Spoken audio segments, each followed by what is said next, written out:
This is day 110, the architecture of consistency. The cool morning air brushed my face as I laced up my running shoes. It was the same ritual I had performed for 100 days in a row, yet there was nothing extraordinary about it.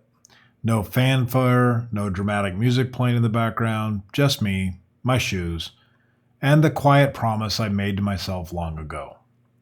This is what consistency looks like in its truest form. Not a burst of inspiration, but a steady rhythm that plays beneath the surface of daily life. We often mistake discipline for an innate quality that some people possess, and others do not. We look at those who maintain their commitments and assume they have some special reservoir of willpower that we lack.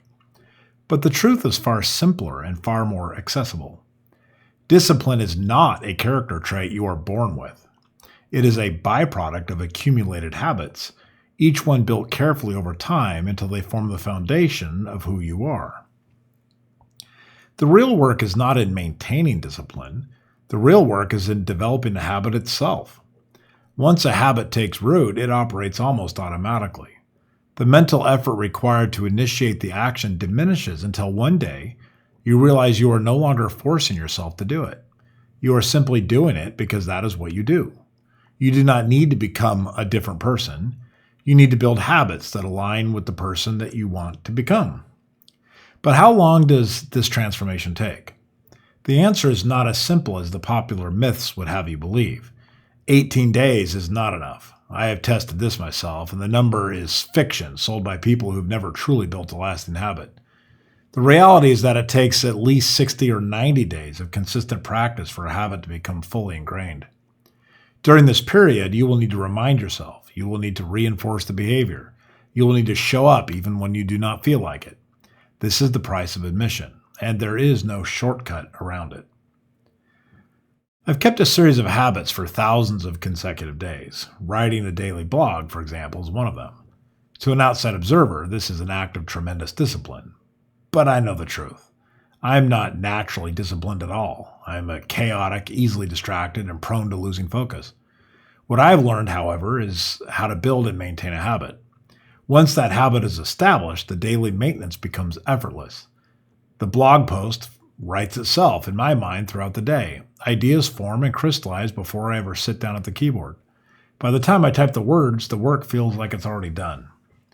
This is what happens when you move from effort to automation. The habit becomes so deeply embedded in your routine that it feels strange not to do it. The day feels incomplete without it. You have crossed a threshold where the behavior is no longer something you do, it's really just something that you are. The relationship between commitments and habits is not just complementary, it is foundational. Every commitment you keep is a small deposit into the habit that you are hoping to build. Each time you follow through, you reinforce neural pathways that make the behavior easier the next time. Over time, these small, consistent actions accumulate into a significant personal transformation. You are not just changing what you do, you are changing who you are. Progress does not come from grand gestures or moments of heroic effort. Progress comes from showing up every single day and doing the work, even when that work is small, even when it feels insignificant. You can have the highest ambition known to humankind, but without consistency, you have accomplished nothing. The plan itself matters far less than you think. We spend too much time agonizing over the perfect strategy, the ideal approach, the optimal system. But the truth is that any good plan, when followed consistently, will produce remarkable results.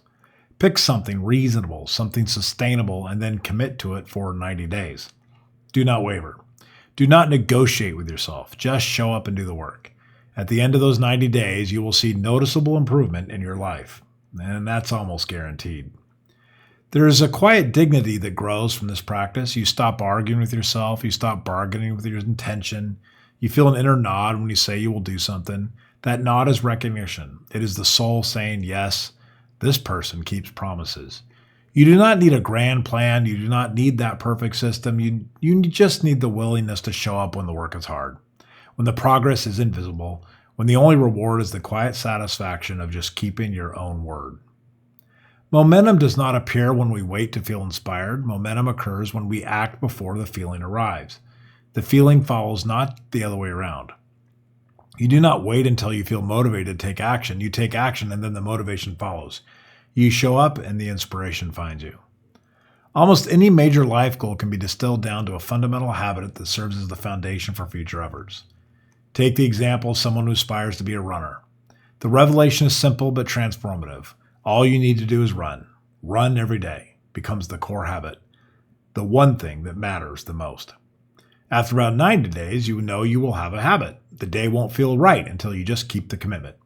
This is the moment when you know the habit has taken root. It is no longer something you force yourself to do. It is something you miss when you do not do it. When I think about the people I admire, they are not the ones who moved quickly. They are the ones who moved faithfully. They planted, tended, pruned, and let the seasons do their part. When momentum finally came, it looked like an overnight success from the outside. From the inside, it was a gentle accumulation of days. I recently passed an older man on a morning run who seemed to understand this. He was not trying to impress anyone. He was not chasing a personal record. He was there moving forward at a pace that almost looked comically slow compared to the urgency of everything around him. Yet there was something in his presence that felt more solid than anything I had accomplished that morning. He had shown up. He would show up tomorrow. He would show up the day after that. This is the essence of consistency. This is the heart of habit formation. You show up, you do the work, you trust the process. And over time, the person you are becoming emerges from the accumulation of all those small, faithful actions. The work is not glamorous. The progress is often invisible. But the transformation is very real, and it's available to anyone willing to commit to the journey.